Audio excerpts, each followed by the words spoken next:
قل إن صلاتي ونسكي ومحياي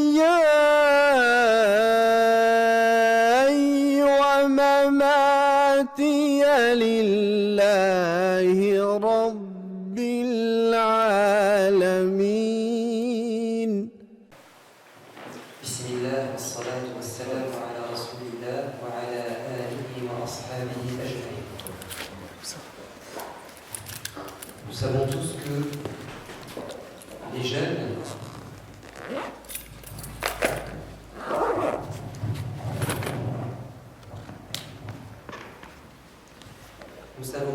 jeunes représentent notre force dans notre société, que nous comptons beaucoup sur la jeunesse. C'est durant cette période de la vie qu'on est plein d'ambition, plein de projets, de motivation, mais nous avons besoin que cette jeunesse soit bien éduquée et qu'elle soit orientée par leurs aînés, ceux qui les ont précédés, ceux qui ont de l'expérience, de la sagesse, parce qu'un jeune, il a tellement de beaux projets, tellement de rêves, tellement d'énergie, qu'il peut parfois, par naïveté, faire des erreurs. Et puis parfois c'est de la présomption, c'est-à-dire il pense qu'il peut faire mieux que les anciens et il peut se lancer dans des projets et répéter des erreurs qu'il aurait pu éviter s'il avait pris des conseils. Donc il faut qu'on mise beaucoup sur notre jeunesse et il faut qu'on les entoure, on les encadre, on les forme, parce qu'on attend beaucoup d'eux. Quand on parle des jeunes, on parle de nos enfants, nos futurs enfants, mais peut-être de nous aussi, parce qu'on est aussi plus ou moins jeunes. Allah Azza wa Jalla dans le Coran, il nous fait prendre conscience que les jeunes, nos enfants, sont un cadeau. Et il nous met en tête que notre plus grand espoir, notre plus grand rêve, notre plus grande ambition, ça serait que nos enfants, ces jeunes, soient une source de fierté pour nous. Parmi les invocations de Ibad al-Rahman, ربنا هب لنا من أزواجنا وذرياتنا قرة أعين واجعلنا للمتقين إماما. On demande à Dieu de faire en sorte que notre épouse, nos enfants, soient une source de réjouissance. Quand on les voit, quand on voit ce qu'ils font, on est fier d'eux. Et la pire des choses pour nous, ça serait que nos enfants, nos jeunes, soient au contraire une source de honte, de regret pour nous, qu'ils montrent le mauvais exemple. C'est tellement vrai que Allah Azza wa Jalla nous a donné deux exemples opposés. L'exemple d'un enfant qui a rendu son père fier de lui. Ses parents ont été fiers de lui, tellement fiers de lui, qu'ils se sont prosternés devant lui. C'est Youssouf alayhi salam. Quand son père et sa mère, Yaaqoub et son épouse, ont retrouvé leur fils après des dizaines d'années, ils ont constaté qu'il avait réussi sur tous les plans. C'était devenu un prophète, un modèle et un exemple spirituel. Il avait réussi dans la religion, mais il avait aussi réussi dans la vie d'ici-bas, c'est-à-dire qu'il a eu la meilleure des situations. Il était devenu un homme important en Égypte, un ministre, et il a sauvé les gens. Il a sauvé les gens de la famine. Il a sauvé sa famille, parce que si sa famille est venue en Égypte, c'est parce qu'il y avait la famine en Palestine. Et donc ils étaient contents, fiers. Mais Allah nous dit au début de la sourate que Youssouf est le fruit de l'éducation de son père. On va y revenir dans quelques instants parce que dans ce passage du début de la sourate Youssouf, on a en résumé, en quelques versets, les secrets et les clés de la réussite de l'éducation des enfants. L'opposé de Youssouf, c'est le fils de Noé. Son père s'est investi dans son éducation. Il a passé 950 ans à appeler les gens à la droiture, à la religion, et il s'est rendu compte, quand il y a eu le déluge, que son fils l'a trahi. Il s'est rendu compte à ce moment que son fils n'était pas celui qu'il croyait être. Il a constaté que son fils avait joué à un double jeu, il avait une double vie, un double visage, un double discours. Il lui a dit, monte, tu fais partie de ma famille, Allah m'a promis de sauver ma famille et les croyants. Et le fils a dit, non papa, je vais me débrouiller tout seul, je n'ai pas besoin de toi. Et son père va lui dire, non mon fils, Allah m'a dit, aujourd'hui, tout le monde sera anéanti, sauf ceux qui monteront dans l'arche. Et il s'est entêté, obstiné, et il a dit, t'inquiète pas, je gère la situation, je maîtrise les choses, je vais monter au sommet de la montagne et tout va bien se passer. Ça, c'est l'attitude parfois des jeunes qui ne veulent pas écouter leurs parents, ils ne voient pas le danger et ils pensent tout savoir. Et c'est eux qui donnent des leçons aux autres. Et pendant qu'il échangeait avec son fils, qu'il tentait de le sauver, la vague l'a emporté. Et puis évidemment, il a été triste. Il a eu honte. Donc nous voulons que nos enfants soient comme Youssouf. Alors on doit faire comme Yaqub. Qu'est-ce qu'a fait Yaqub? Allah commence l'histoire de Youssouf en nous disant qu'il s'est réveillé et qu'il y a quelque chose qui le perturbait, un rêve. Et il est parti raconter à son père son rêve. Et ça, c'est très important dans l'éducation des enfants. C'est de réussir à développer une proximité avec nos enfants, un lien tellement fort, une connivence tellement forte que nos enfants, dès qu'ils ne se sentent pas bien, quand il y a quelque chose qui les perturbe, ils viennent automatiquement chez leurs parents. Et la pire des choses pour nous, c'est que nos enfants vivent des problèmes et ils ne nous en parlent pas. Mais ils vont en parler à leurs copains. Ils vont se livrer à d'autres personnes et pas à nous. La chose la plus intime chez un enfant, c'est un rêve. Il n'y a pas plus intime qu'un rêve. Ça relève de la vie privée. Et Youssouf est parti dire Ya Abati, oh mon père que j'aime, et dans l'échange on voit qu'il y a de l'affection, de l'amour. Ya Abati, Ya Bunay, mon fils que j'aime. D'abord il va tendre l'oreille et avoir une qualité d'écoute. Donc il a réussi à faire en sorte que son fils lui raconte ce qui le perturbe, et lui, il tend l'oreille et il est très attentif. Et sachez que tout ce que nos enfants nous racontent est important pour eux. Il ne faut jamais considérer que ce n'est pas important, mais il faut prêter attention. Qu'est-ce que va faire le père? Le père, dans l'immédiat, il va mettre au courant son fils des dangers de la réalité. Et ça, c'est important. Plus tôt on les avertira des risques qu'ils encourent, des dangers de la société, des personnes nocives qui vont les entourer, et plus nous allons augmenter les chances de les préserver, de les protéger. Parfois on se dit, l'enfant est encore petit, il ne faut pas que je lui parle des dangers. Non, cette histoire nous dit le contraire. Parle-lui avec des mots qu'il va comprendre, mais dis-lui la réalité. Et cette réalité, elle était douloureuse. Il va lui dire, sache que tes frères te jalousent. Si tu leur racontes ton rêve, ils vont comploter contre toi et te faire du tort. Donc il ne va pas cacher la réalité. Il va dire la vérité. Mais là, il y a un problème. C'est qu'un enfant, si vous lui inculquez de la haine, vous allez en faire quelqu'un de méchant, quelqu'un de violent. Nous, on veut que nos enfants, ce soient des gens de paix. Alors, il a mis dans son avertissement quelque chose de fondamental pour nous, musulmans. Il a dit, tes frères peuvent te faire du mal, mais le véritable ennemi, c'est Shaitan. Le vrai ennemi, celui que tu dois détester, c'est Shaitan. C'est-à-dire, si tes frères te font du tort, ne les déteste pas. Sache qu'ils ont été victimes du diable. Et ça change tout dans l'esprit d'un enfant. Dites-lui la réalité, mais ne jugez jamais. Ne poussez pas votre enfant à juger les gens et à considérer qu'ils sont totalement mauvais. Mais renvoyez la responsabilité à Shaitan. Et ça va marcher. Car Youssouf, ce qui va lui permettre de pardonner à ses frères quand il va grandir, c'est exactement cette leçon qu'il a reçue étant jeune. À la fin de la sourate, quand il a retrouvé ses frères, qu'est-ce qu'il va leur dire? Il va dire « Waqad ahsanani » Allah m'a fait du bien.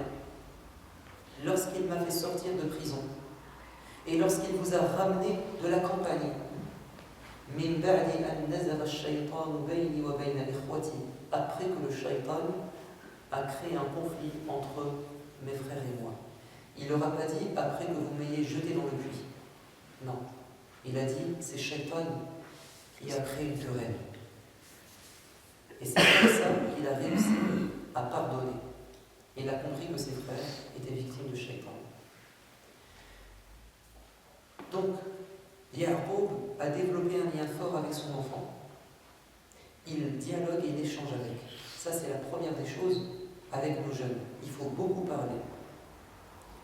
Et il y a une étude qui a été faite au Canada, au Québec.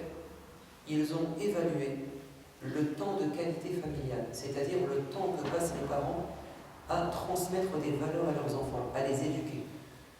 Et ils ont estimé ça, après un sondage, à 52 heures par an, c'est-à-dire 1 heure par semaine, donc 10 minutes par jour. Est-ce que vous pensez qu'on peut réussir à protéger nos enfants, à développer des liens forts, si on les éduque 10 minutes par jour? C'est impossible. C'est impossible. Il faut passer du temps avec eux, il faut beaucoup parler avec eux. Notre société nous empêche, elle nous prend notre temps. Papa il est occupé, maman maintenant elle est occupée aussi, elle travaille. Qui va s'occuper des enfants? Qui va les éduquer? L'école, c'est pas son rôle. L'école, elle développe, elle transmet des connaissances, des savoirs, mais elle n'a pas comme prétention d'éduquer vos enfants. On a même l'impression que parfois c'est à l'école qu'ils apprennent des mauvaises choses. Donc tout se joue à la maison, avec les parents. Le problème c'est que maintenant à la maison, avec les nouvelles technologies, quand ils sont à la maison, ils sont encore à l'extérieur. Ils sont dans les réseaux sociaux, ils ont un portable, et donc ils sont encore dans un autre monde. Chacun est dans un monde différent. Et c'est ça la catastrophe aujourd'hui. C'est que l'éducation demande du temps, et on manque de temps. Bon. Il faut prendre du temps, échanger, discuter. Deuxièmement, il faut très tôt mettre au courant nos jeunes des dangers de la société. Et l'enfant, quand il est petit, il vous croit. Donc c'est là qu'il faut lui inculquer. Parlez-lui des dangers, la cigarette, la drogue, les relations, garçon-fille, etc. Mais ne leur inculquez jamais de haine. Au contraire, faites-en des futurs gens de paix. Et ça, ce n'est possible que si vous leur donnez de l'amour. Pour qu'ils puissent donner de l'amour, il faut qu'ils en reçoivent. Le messager de Dieu, alayhi salatu wassalam, ce qui nous intéresse, c'est son éducation. Et là, c'est une introduction, mais on va venir au prophète avec les jeunes, comme il disait. Et là, je vous donne un exemple. Un jour, il prend Al-Hassan, son petit-fils. Il le serre dans les bras. Et il y a un homme qui le voit, et il est étonné. Il est étonné de cette affection. Il dit, ah, tu aimes autant que ça ton fils, ton petit-fils. Et il va lui dire, Hada ibni Sayyid. Mon petit-fils, il va devenir un grand homme. Grâce à lui, Allah va réconcilier deux groupes de ma communauté qui seront en guerre. Quelle est la relation entre la question et la réponse? La réponse attendue, c'était oui, je l'aime beaucoup. Le prophète a été plus loin. Il lui a dit la fonction de cet amour. Si je lui donne beaucoup d'amour, c'est parce que je suis en train de le préparer à un rôle auquel je le prédestine.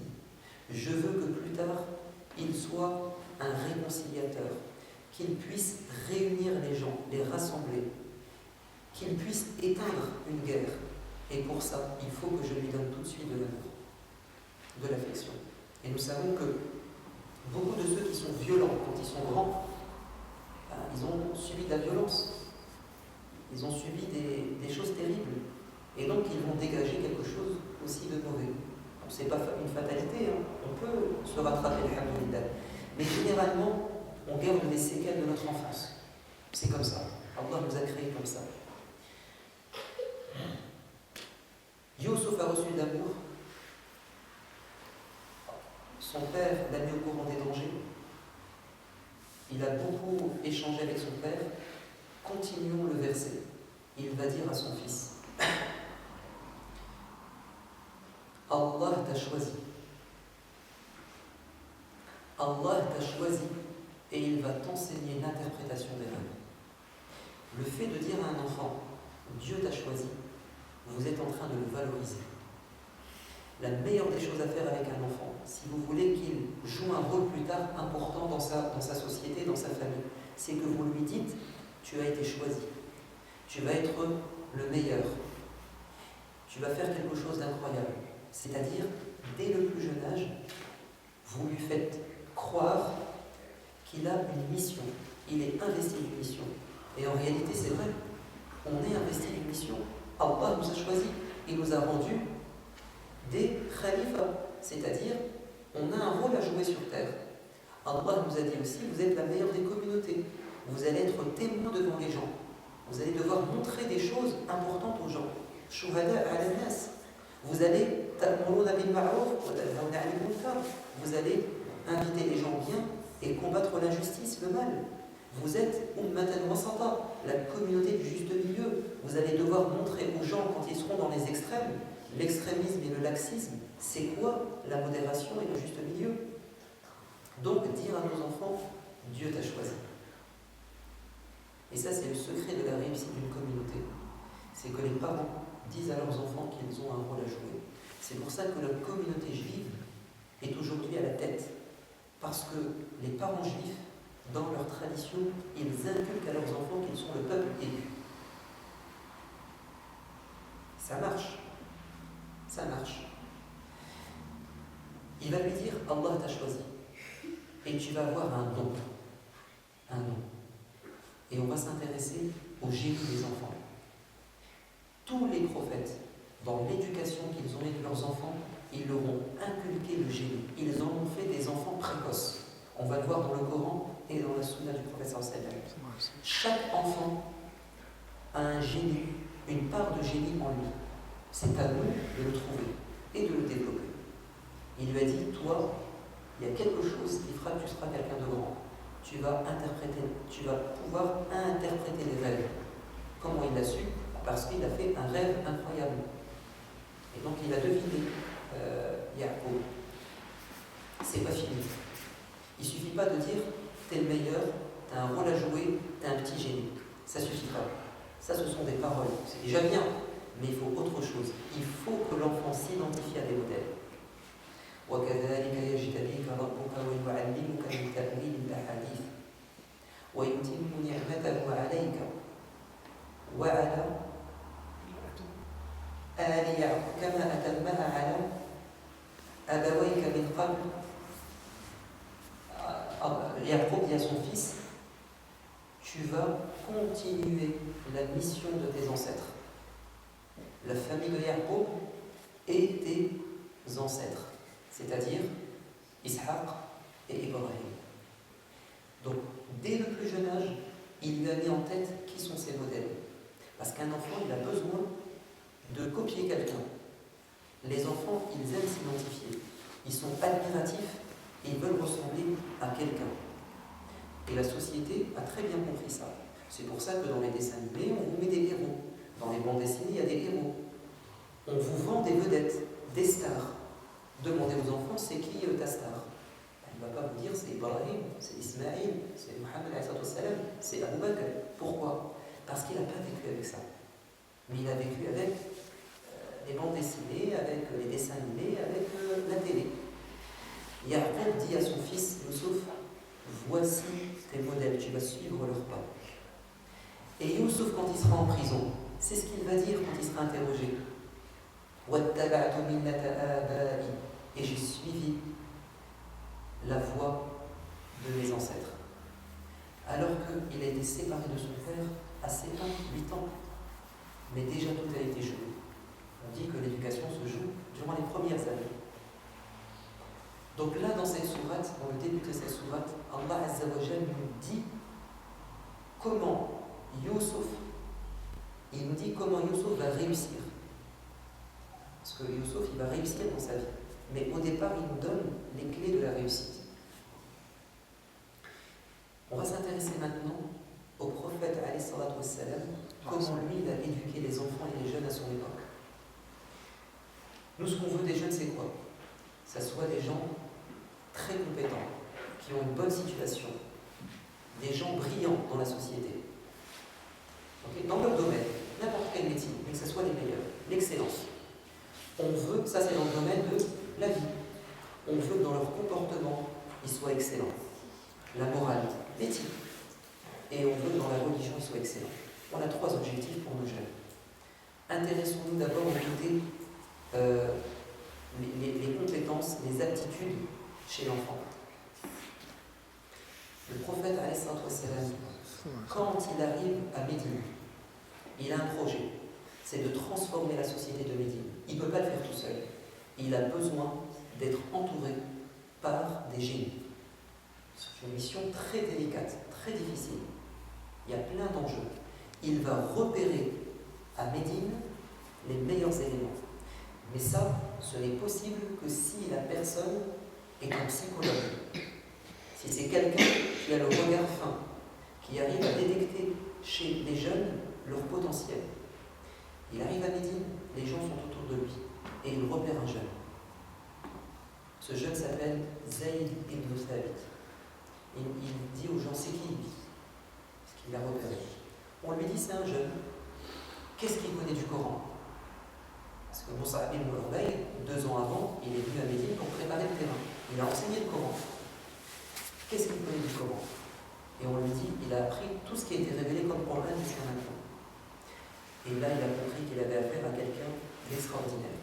Et il dit, ramenez-le-moi. Il va dire, oh Zayd, j'ai besoin de toi. J'ai une mission pour toi. Il va adapter la mission à ses compétences. Va apprendre la langue hébraïque, le syriaque, la langue de la Bible, des Juifs. Car on est dans une société où on vit avec des Juifs. On a besoin de connaître c'est qui ces gens, communiquer avec eux. Et c'est toi qui vas nous servir d'interprète, d'intermédiaire. Va. En 3 semaines, Zayd ibn Thabit a appris la langue des Juifs. Et il revient, il dit, je suis opérationnel. Imaginez-vous si le prophète n'avait pas ce souci de repérer le potentiel des gens. Ce jeune, il serait resté quelqu'un comme tout le monde. Il serait resté normal, il n'aurait pas appris une nouvelle langue. C'est parce qu'il a eu un bon professeur, un bon éducateur, qui l'a motivé. Et bien c'est pareil chez nos enfants et nos jeunes. Chaque enfant, chaque jeune, Allah a mis quelque chose en lui. À nous de le découvrir. Et ça c'est possible que si tu lui fais confiance. Et si tu lui donnes plein d'opportunités pour qu'il tente beaucoup de choses, qu'il exprime beaucoup de choses. Il ne faut pas forcer un enfant, un jeune, dans un cadre que vous voulez. Je veux qu'il soit médecin. Non, il n'est peut-être pas fait pour ça. Je veux qu'il soit hafid Qur'an. Pas forcément. C'est peut-être pas ça qui sera utile aux gens. Non. Repérez ce que Allah a mis en lui. Parce que Allah, il a distribué un rizq entre les gens. Il n'a pas fait des gens pareils.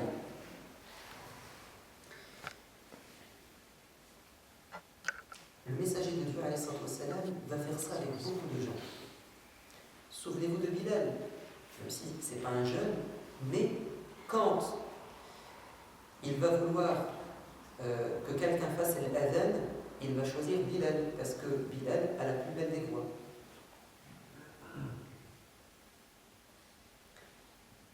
Je vous donne un autre exemple. Le messager de Dieu, alayhi salatu wassalam, reçoit une délégation de gens, je ne sais pas de quel endroit ils sont venus, pour se convertir à l'islam. Pendant quelques jours, il va leur faire des séminaires intensifs pour les former à l'islam. Celui qui nous rapporte cette histoire, qui est rapportée dans Al-Bukhari, c'est Amr ibn Salama. Amr ibn Salama dit, il témoigne, il dit, j'avais 8 ans. Et mon père m'a pris avec lui pour aller chez le prophète, alayhi salatu wassalam. Et pendant les quelques jours, il nous a enseigné la religion. Puis il nous a dit avant de partir, votre imam, ça sera celui qui a pris le plus de Coran, le plus compétent. Amr ibn Salam a dit, et c'était moi qui avais appris le plus de Coran. Et le prophète m'a dit, ça sera toi, l'imam. Il avait 8 ans. Et c'est lui qui faisait l'imam dans son quartier, dans sa ville. Donc c'est une question de compétence. C'est pas parce que c'est un enfant, là on a affaire à un enfant extraordinaire. Il faut l'encourager, il faut le booster. Et il sera encore meilleur après. Il ne faut pas étouffer son génie. Un autre exemple, le messager de Dieu reçoit une délégation. Même chose, des gens qui veulent apprendre la religion. Sauf que ils ont leur chameau à faire garder. Et ils vont demander à Othman, alors je ne sais plus c'est quoi Othman, Ibn, je sais trop quoi, il s'appelle Othman. Ils lui ont dit, toi tu es plus jeune, tu vas garder des animaux. Ils l'ont un peu haga, c'est-à-dire c'est pas important. Il a dit, attendez, moi je ne me suis pas déplacé pour garder des chameaux. Moi je veux rencontrer le prophète comme vous, alayhi salam. Donc je veux bien garder vos chameaux, mais quand vous aurez terminé, vous me laissez aller chez lui. Ils ont dit, il n'y a pas de problème. Ils vont discuter avec le messager de Dieu, lui poser leurs questions, et ensuite ils disent, allez on y va. Et là Othman dit, non, vous m'avez promis. Ils ont dit, d'accord, allez vas-y. Mais qu'est-ce que tu vas lui dire? On lui a posé toutes les questions. Il a dit, laissez-moi. Et il va aller chez le prophète. Et vous savez ce qu'il va dire? Il va dire, viens à Rasulallah. Je ne suis pas venu te poser 10 000 questions. Non. Je suis venu te demander quelque chose. Demande à Dieu de m'accorder la bonne compréhension de la religion. Fais-moi une demande. qu'Allah me facilite la bonne compréhension de la religion. Il lui a dit, toi, tu deviendras le imam. Pourquoi? Parce que lui, il n'est pas comme les autres.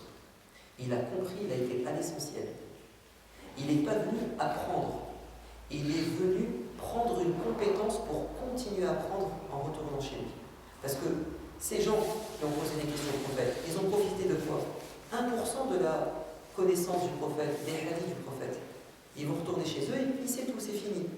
Lui, il a demandé un logiciel pour pouvoir continuer là où il va être à apprendre. Et le messager de Dieu a dit, toi le jeune, tu seras le meilleur parmi eux et tu seras l'imam. Certains diront, ouais, mais moi, mes enfants, ou bien les jeunes que je vois autour de moi je vois que des défauts en eux. Attention, le vrai éducateur voit derrière un défaut. Le vrai éducateur, c'est quelqu'un qui voit derrière le défaut une qualité. Abu Mahzoura nous rapporte que quand le prophète est rentré à la Mecque, victorieux, il a dit, Bilal, fais l'adhan. Bilal a fait l'adhan et il y a un groupe de Mécois qui n'étaient pas encore, qui venaient de se convertir à l'islam, ils avaient encore des défauts. Ils se sont réunis, un groupe de jeunes, et ils se moquaient d'eux, Bilal, en l'imitant, mais en le singeant, c'est-à-dire en se moquant de lui. Et le messager de Dieu les a vus et entendus. Et il a dit, ramenez-les-moi. Abu Mahdour a dit, quand j'ai su que le prophète m'a convoqué, je me suis dit, ma tête va sauter. Il va me couper la tête. Non. Il s'est trompé, parce qu'il ne savait pas qu'il avait affaire à un éducateur. Il lui a dit, Abu Mahdour, j'ai vu ce que tu as fait et je t'ai entendu.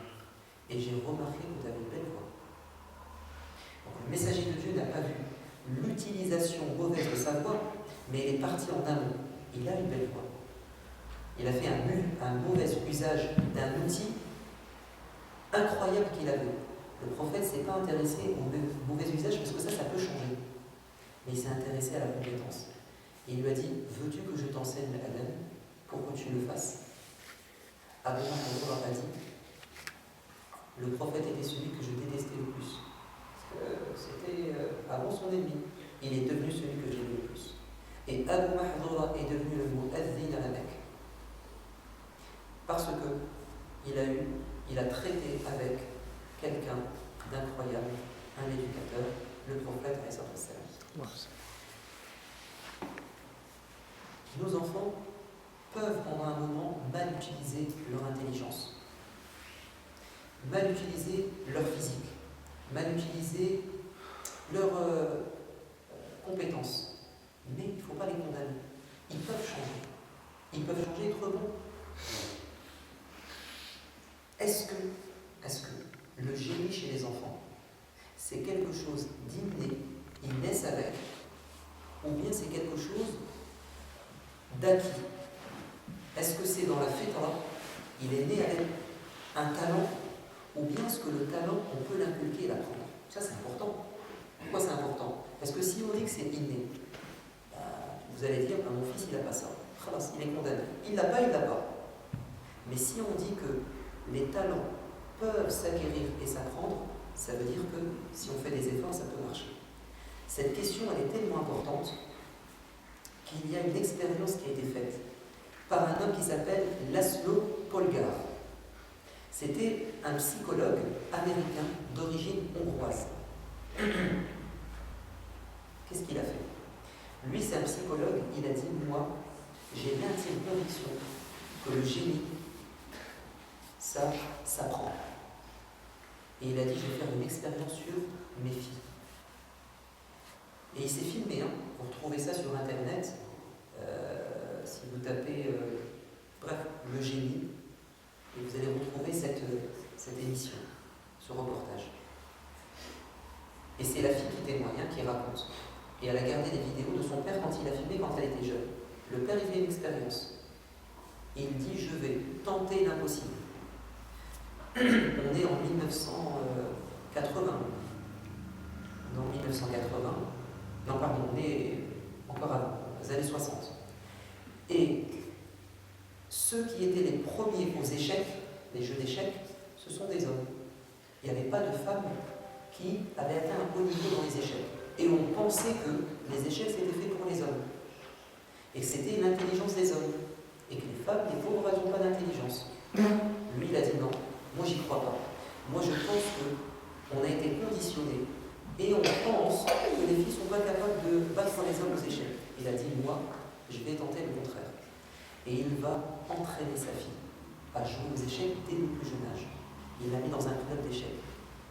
Et le temps avance, et il se rend compte que sa fille commence à dépasser tout le monde. Et en juillet 1984, à 15 ans, elle devient la numéro 1 au classement des fédérations internationales des échecs. À 15 ans, elle bat des hommes. Il va écrire un livre en disant le génie, les talents, ce sont des choses qu'on peut apprendre et qu'on peut enseigner et inculquer à nos enfants.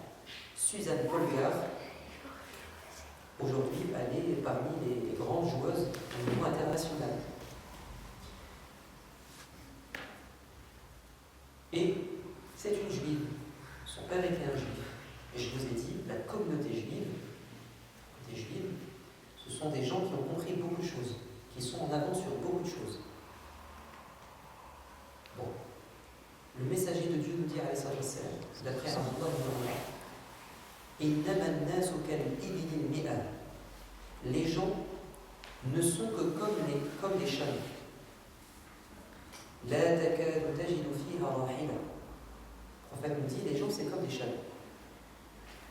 Sur 100 chameaux, c'est à peine si tu en trouves un capable de faire des longs trajets. Le messager de Dieu dit, les gens sont comme des chameaux. Tu trouveras parmi les chameaux 1% capable de dépasser tout le monde et de faire des longs trajets.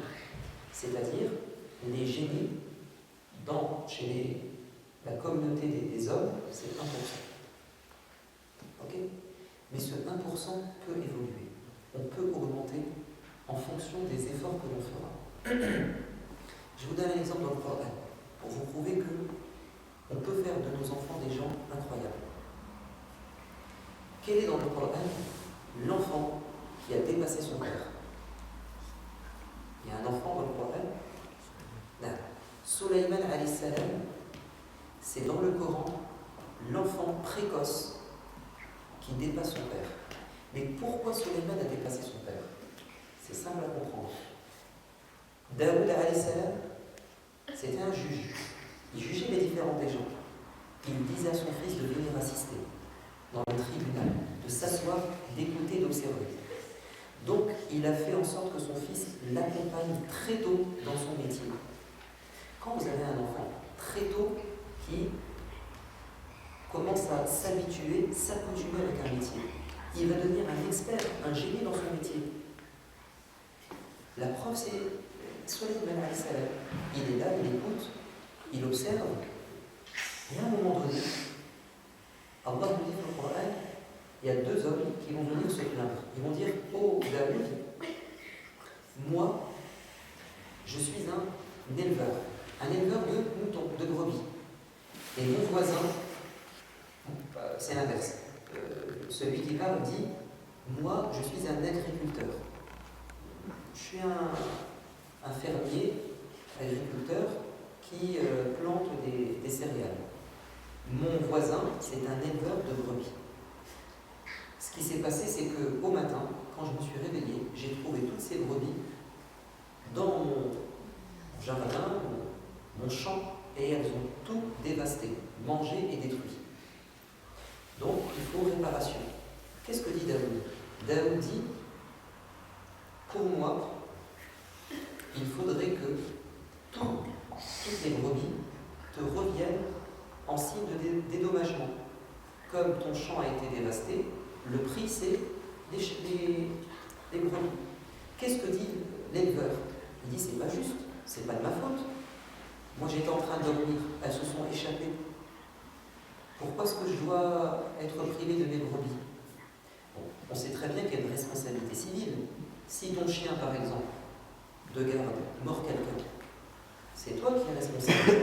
Ton enfant, il griffe une voiture, c'est toi qui vas payer à sa place. Ça s'appelle la responsabilité civile. Mais il ne faut pas exagérer. Mais Daoud alayhi salam, il a trouvé que ça comme solution. Pour dédommager cette personne qui a perdu son champ, il lui faut des moutons. Mais Souleymane était là. Et Souleymane a dit: papa, il y a mieux que ça. J'ai une meilleure solution. Et écoutez l'intelligence de Souleymane. Il va dire: nous n'allons pas donner les brebis à l'agriculteur.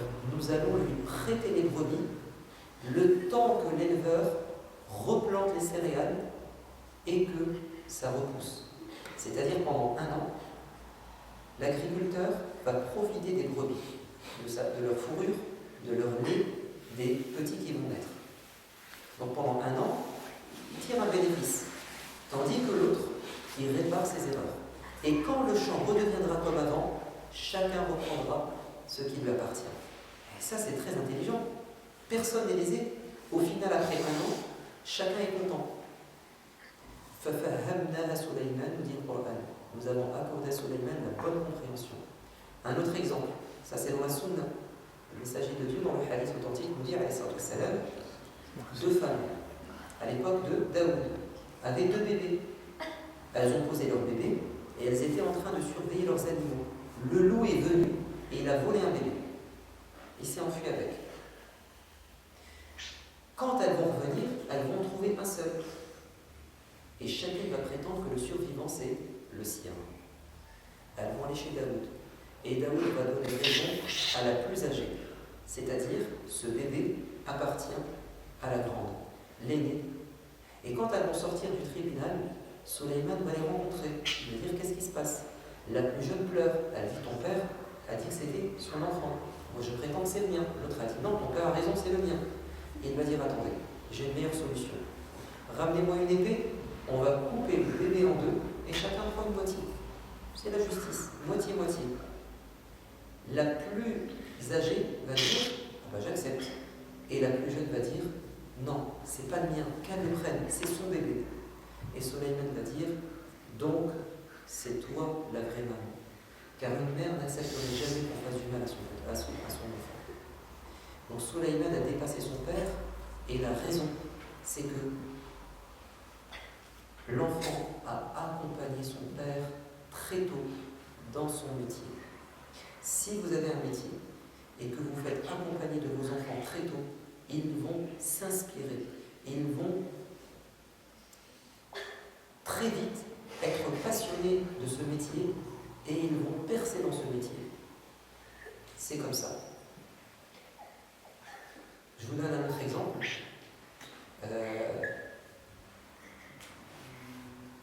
C'est chez nous en Belgique, je crois il y a 1 an ou 2 ans, il y a un enfant précoce qui a eu le bac à, je crois, 11 ans.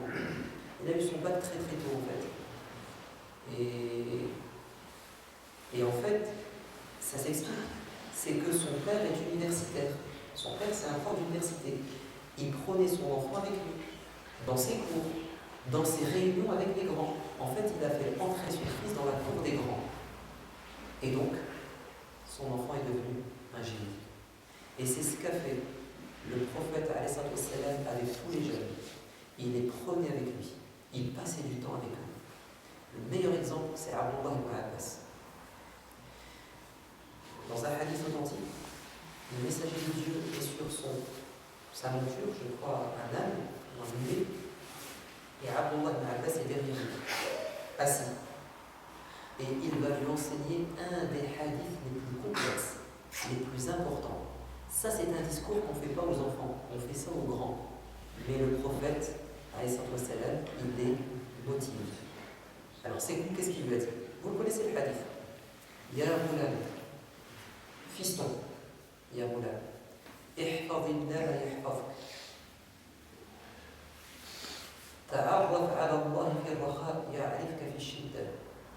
Il va lui enseigner des choses spirituelles d'adultes. Il va lui dire, si tous les gens se réunissent pour te faire du mal, aucun mal ne te parviendra si Allah ne l'a pas prédestiné. Si les gens se réunissent pour te faire du bien, aucun bien ne te parviendra si Allah ne l'a pas décrété.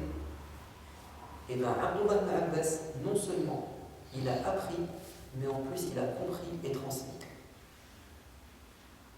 Et c'était un génie, Abdullah ibn Abbas. Le prophète a dit à Allah, accorde-lui la bonne compréhension de la religion et l'interprétation du Coran. C'était un adolescent. La preuve que le prophète a misé sur lui, il a investi sur ce jeune et il a eu raison. C'est que quand le prophète est décédé, Abdullah ibn Abbas va dire à son ami, le prophète est mort, il a dit beaucoup de hadiths et les compagnons les ont appris. Que dis-tu si tous les deux on allait apprendre les paroles du prophète? Son copain lui a dit, mais Abdullah, tu penses quand même pas, tu crois quand même pas qu'on va atteindre le niveau des compagnons? Tu crois quand même pas qu'on va devenir aussi savant qu'eux? C'est pas possible. Qu'est-ce que va dire Abdullah? Il va dire, et quand j'ai compris que mon ami n'était pas ambitieux, je me suis séparé de lui. Et j'ai continué ma route tout seul. Quand j'entendais qu'un compagnon connaissait les hadiths, j'allais chez lui, même si c'était en pleine canicule à midi, le zénith. Je frappais à sa porte, mais il faisait sa sieste. Je m'asseyais sur le perron, le pas de la porte, et le soleil brûlait mon visage et le vent soufflait sur moi le sable. Mais je patientais, j'attendais. Quand le compagnon se réveillait, il ouvrait la porte et me trouvait. Il me disait, ô toi, le cousin du prophète, si je savais que tu voulais me voir, c'est moi qui me serais déplacé. Par respect pour la famille du prophète, alayhi salam. Mais qu'est-ce que disait Abdullah ibn Abbas? Non, car c'est moi l'élève et c'est toi le maître. Moi je suis le disciple et toi le professeur. C'est à moi de me déplacer. Il a fait ça pendant des années. Et vous savez ce qu'il est devenu? La référence numéro 1 à Médine. Dans le hadith, dans la poésie arabe, dans l'histoire, dans le Coran, dans toutes les disciplines, il était le numéro 1. Un génie comme on n'en avait jamais vu. Et un jour, il était avec ses disciples, parce qu'il est devenu un professeur, et voilà que son ami d'avant passait par là. Et quand il a vu ce qui est devenu Abdullah ibn Abbas, il a dit Hada al-fata kana aqala minni. Il a été plus malin que moi, plus intelligent que moi. Donc, il faut que nos enfants fréquentent des gens qui vont les tirer vers le haut et pas vers le bas. Et le mieux, c'est qu'ils fréquentent les grands, qu'ils entrent dans la cour des grands. Omar ibn Khattab, quand il est devenu calife, vous savez ce qu'il a fait? Il a fait ce qu'a fait le prophète. Il a dit, toi, Abdullah ibn Abbas, je te veux comme conseiller. Tu vas intégrer mon gouvernement. Et ça a rendu fou de jalousie les adultes. Ils ont dit, oh Omar, pourquoi ce jeune, il est parmi nous? Et nos enfants alors? Il a dit, non. Lui, il n'est pas comme nos enfants. Et les gens ne comprenaient pas. Et un jour, il va leur prouver que Abdullah ibn Abbas est un génie. Il va leur dire, interprétez-moi ce cette sourate. إِذَا جَاءَ نَصْرُ اللَّهِ وَالْفَتْحُ, lorsque la victoire de Dieu va arriver, وَرَأَيْتَ النَّاسَ يَدْخُلُونَ فِي دِينِ اللَّهِ أَفْوَاجًا, et tu remarqueras que les gens vont entrer en masse dans la religion. فَسَبِّحْ بِحَمْدِ رَبِّكَ وَاسْتَغْفِرْهُ, dis Subhanallah et demande pardon à Dieu, etc. Qu'est-ce que ça veut dire? Toi, l'un d'entre eux dit, c'est clair, ça signifie que les gens vont entrer dans la religion en masse et que le prophète doit dire Subhanallah, Astaghfirullah. Et toi, tout le monde va donner une interprétation littéraire, littéraliste, claire, évidente. Et Abdullah ibn Abbas, quand son tour est arrivé, a dit, quant à moi, je dis que cette sourate était l'annonce de la mort du prophète. Pourquoi? Parce que si les gens entrent en masse dans la religion, c'est qu'il a fini sa mission. S'il a fini sa mission, c'est que sa fin est proche. Et Omar va dire, vous voyez pourquoi je l'ai ramené lui? Parce qu'il vous dépasse en connaissance. Donc, si nous voulons que nos enfants soient les meilleurs à l'école, puis dans le monde professionnel, qu'ils soient influents dans la société, qu'ils aient du pouvoir, de l'autorité, qu'ils soient une plus-value dans la société, il va falloir mettre le paquet sur leur éducation. Il faut les valoriser, il faut développer leurs compétences, faire en sorte qu'ils s'identifient à des gens importants. Moi, je dirais même, on ne sait pas comment occuper nos enfants pendant les vacances. Faites-leur des stages. Vous avez un garagiste, un menuisier, je ne sais pas, n'importe qui. Dites à cette personne, s'il te plaît, laisse mon enfant avec toi, je te le dépose, et il t'observe. Il reste dans l'atelier, il reste dans le garage, juste il regarde. Et s'il veut toucher, il touche. Et s'il pose une question, réponds-lui. Et puis si tu peux lui faire mettre la main à la pâte, vas-y. Et bien vous allez voir que nos enfants vont apprendre plusieurs métiers. Ils vont être des débrouillards. C'est bon pour eux, ça les occupe, ça les responsabilise, et vous allez en faire des gens très importants. Passons maintenant, après avoir parlé du côté un peu intellectuel, etc., passons maintenant au côté du comportement. Nous voulons que nos enfants soient des modèles dans leur comportement. Et pour ça, il faut que nous, on soit leur modèle. C'est simple à comprendre. Si vous avez un bon comportement, vos enfants ont de grandes chances de vous imiter. Si vous avez un mauvais comportement, vous les pénalisez.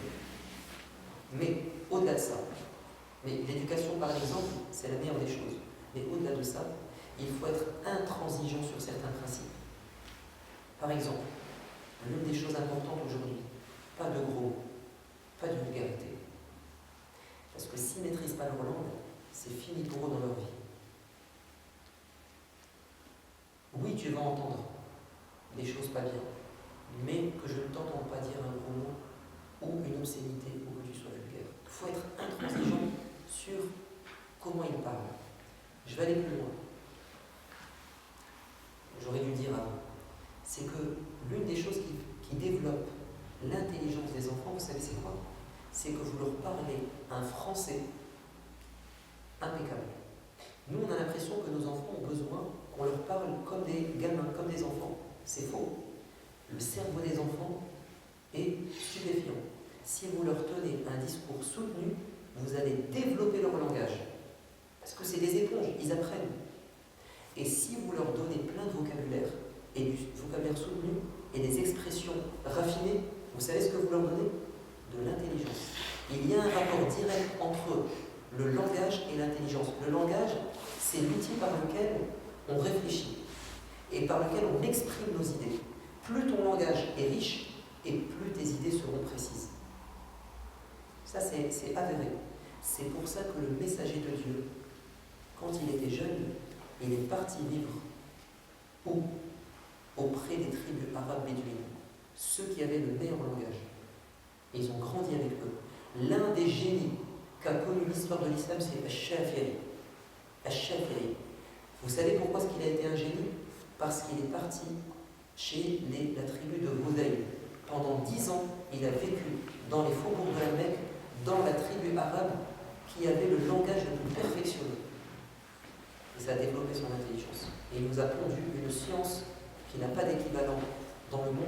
Mansour al-Fiqh. Parce qu'il avait. Et Ahmed ibn Hanbal, quand il était étudiant, il est parti écouter un cours de Shafi'i et il a dit j'ai jamais vu quelqu'un parler de cette manière, il utilise des concepts que j'ai jamais entendus. Parce qu'il a les outils. Revenons au comportement.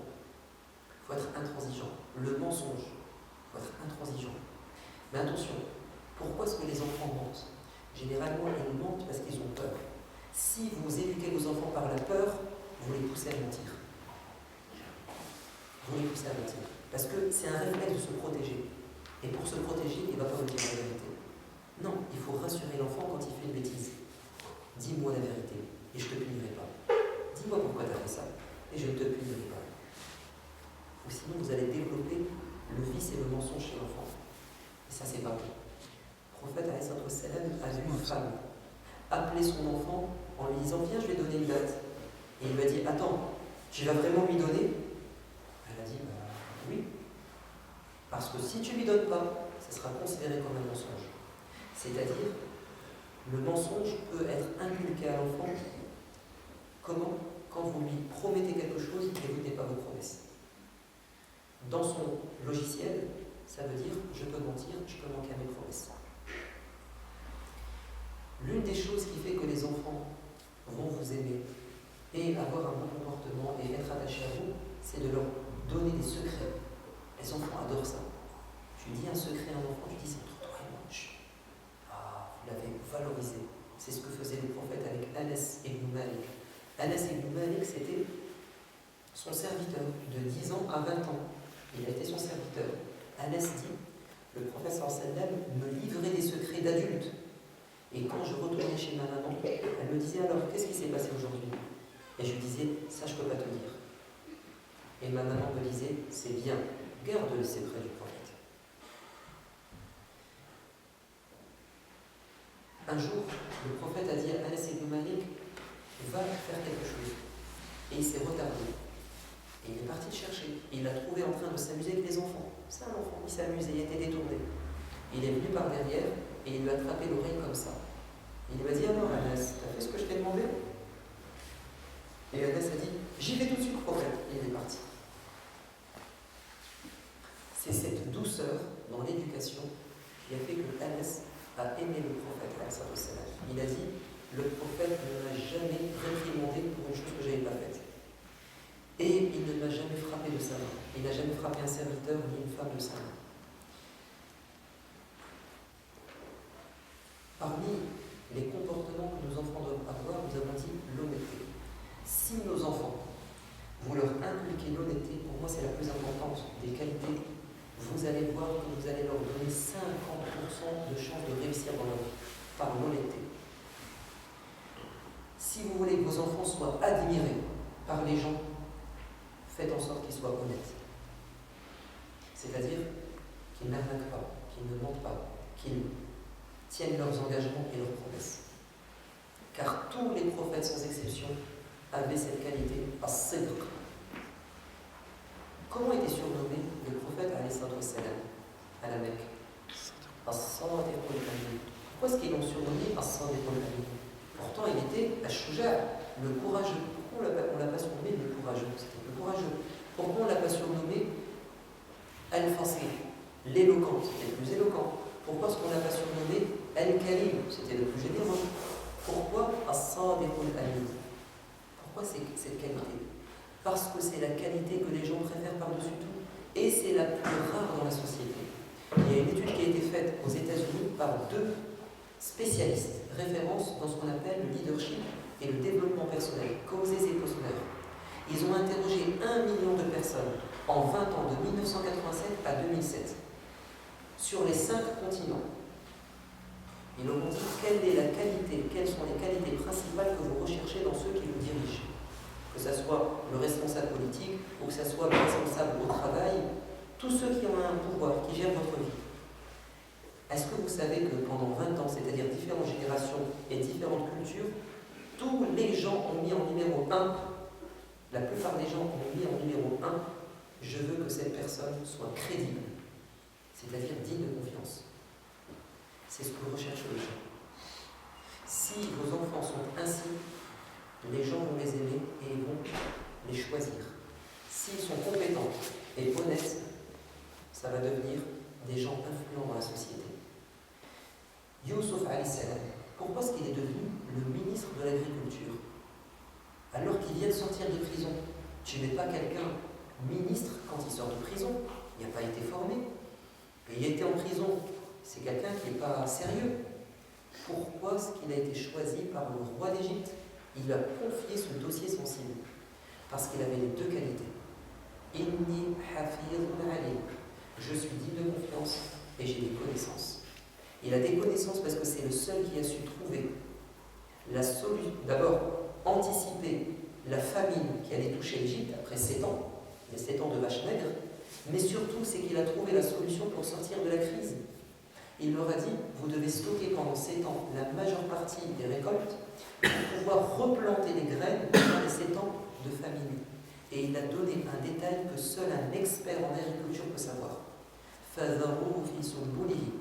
Laissez les grains dans leurs enveloppes. Il y a une expérience qui a été faite au Maroc, il y a plusieurs années. Ils ont pris des grains de blé dans leurs enveloppes, ils les ont stockés. Des grains sans leurs enveloppes, ils les ont stockés. Et ils ont remarqué que ceux qui ont été conservés dans leur enveloppe sont beaucoup plus fertiles que ceux qui sont sans leur enveloppe, parce que ça conserve les vitamines, l'humidité de. Et vous savez pendant combien de temps un grain de blé conservé dans son enveloppe peut être replanté? 14 ans. C'est ce qu'a dit Youssouf alayhi salam. Vous stockez la première année et pendant 14 ans, vous pouvez replanter. Quand il a su qu'il avait un expert en économie, en gestion des crises, en agriculture, il a dit « Viens, j'ai besoin de toi ». Mais, pour mettre quelqu'un dans un poste aussi sensible que l'économie de l'argent, la gestion des richesses, ça ne doit pas être un voleur. C'est pour ça que Youssouf a été choisi. Parce que tous les experts en économie d'Égypte étaient des voleurs. C'était des corrompus. Pourquoi Moussa alayhi salam a été choisi? Pour être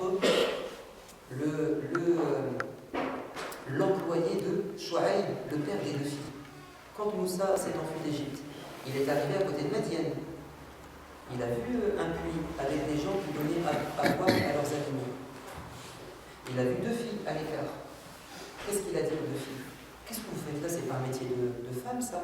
C'est un métier d'homme. Elles ont dit, mais il n'y a pas d'homme à la maison. Il y a papa, mais il est vieux. On est obligé de travailler. Non seulement les gens ne les ont pas aidés, mais en plus ils ont bloqué le puits. Et c'est Moussa qui va retirer le rocher et donner de l'eau aux 2 sœurs. L'une des sœurs va dire, papa, voilà ce qui s'est passé. Le père va dire, rappelez-moi cet homme, il faut qu'on le récompense. Et la fille va dire, Inna khayra man ista'jarta al-qawiyyu al-amin. Oh papa, il faut que tu l'engages. C'est lui qui va être notre berger maintenant. Parce qu'il a 2 qualités. Il est qawi, pour être un berger, il faut être fort physiquement, mais il y avait des hommes forts. Mais il a la qualité que personne n'avait. Il est amin, digne de confiance. Parce qu'il ne nous a pas agressés. On était seuls. Et quand il nous a aidés, il n'a pas demandé d'argent. Youssouf avait faim, Moussa avait faim, il était pauvre. Moussa, il venait de se sauver d'Égypte, mais il les a aidés gratuitement. Et Youssouf, il a aidé le roi gratuitement. Il n'a pas négocié sa sortie de prison. Il n'a pas dit, si vous voulez savoir le danger et la solution à la famine, vous devez me sortir de prison. Ce n'est pas gratuit. Il a donné la solution, il est resté en prison.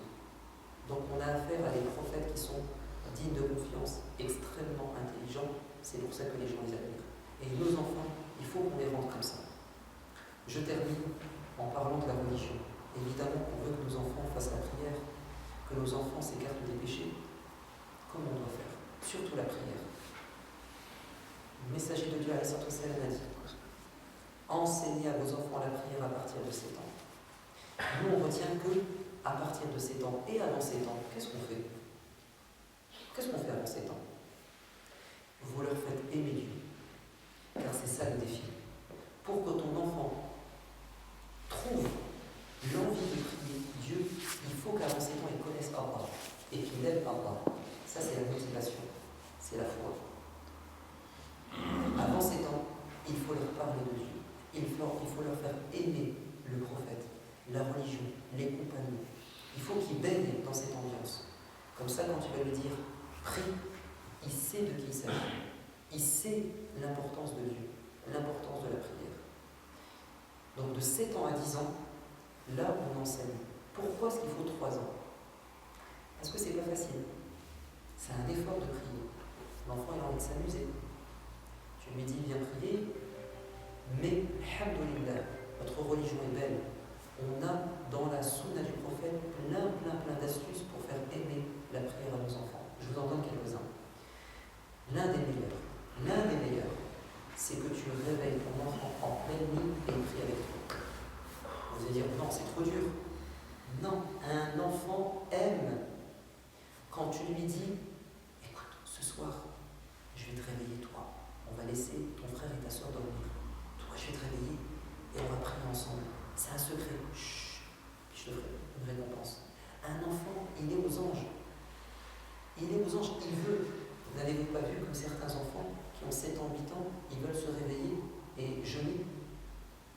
Et ils réclament. Pourquoi? Parce que c'est quelque chose de valorisant pour un enfant. Il entre dans la cour des grands. Il fait comme les grands. Et le prophète, il a prié avec les enfants durant la nuit. Abdullah ibn Abbas, il dit j'ai dormi chez ma tante Maïmouna, la femme du prophète, et j'ai vu le prophète se réveiller et prier. Et je me suis levé, j'ai prié avec lui. Un autre compagnon, je crois que c'est Abdullah ibn Mas'ud, il dit la même chose. Il dit j'ai prié avec le prophète durant la nuit. Et le prophète, il les laissait, il les encourageait. Abdullah ibn Omar, c'est un jeune, un adolescent. Il a fait un rêve. Il a dit à sa sœur Hafsa, qui est l'épouse du prophète, raconte ce rêve au prophète et s'il te plaît, dis-moi d'interpréter. Je me suis dit au bord de l'enfer. C'est un hadith authentique. Et il y avait des anges autour de moi. J'ai eu peur et j'ai voulu faire demi-tour. Ils m'ont dit mais non, ne t'inquiète pas, tu ne vas pas tomber en enfer. Qu'est-ce que ça veut dire? Le prophète va dire Ni'mar rajul. Abdullah ibn Umar, c'est quelqu'un de très bien, ce jeune. Si seulement il priait la nuit. Abdullah ibn Umar a dit j'ai entendu ça, je n'ai pas cessé de prier la nuit jusqu'au moment où je vous parle, c'est-à-dire quand il était adulte. Pourquoi est-ce qu'il a été motivé? Parce qu'il lui a fait un compliment et il lui a dit t'es quelqu'un de bien. Mais il te manque quelque chose, prie la nuit. Donc il lui a fait des compliments, il l'a valorisé. Ensuite il m'a rappelé le conseil. Le professeur sallam va chez Mu'adh ibn Jabal, il le prend par la main. Il me dit Ya Mu'adh, Wallahi inni la uhibbu, je jure par Dieu que je t'aime. Je vais te donner un conseil. Ne délaisse jamais, après chaque prière obligatoire, de dire Allahumma a'inni ala dhikrik wa shukrik wa husni ibadatik. Aide-moi à me souvenir de toi, à bien faire ma prière, mes adorations et à te remercier. Mu'adh ibn Jabal, non seulement il a pratiqué ce dhikr, mais il nous l'a enseigné. Pourquoi? Parce qu'avant de lui dire ça, qu'est-ce qu'il a fait le prophète? D'abord, il est venu chez lui. C'est la preuve qu'il a de l'importance.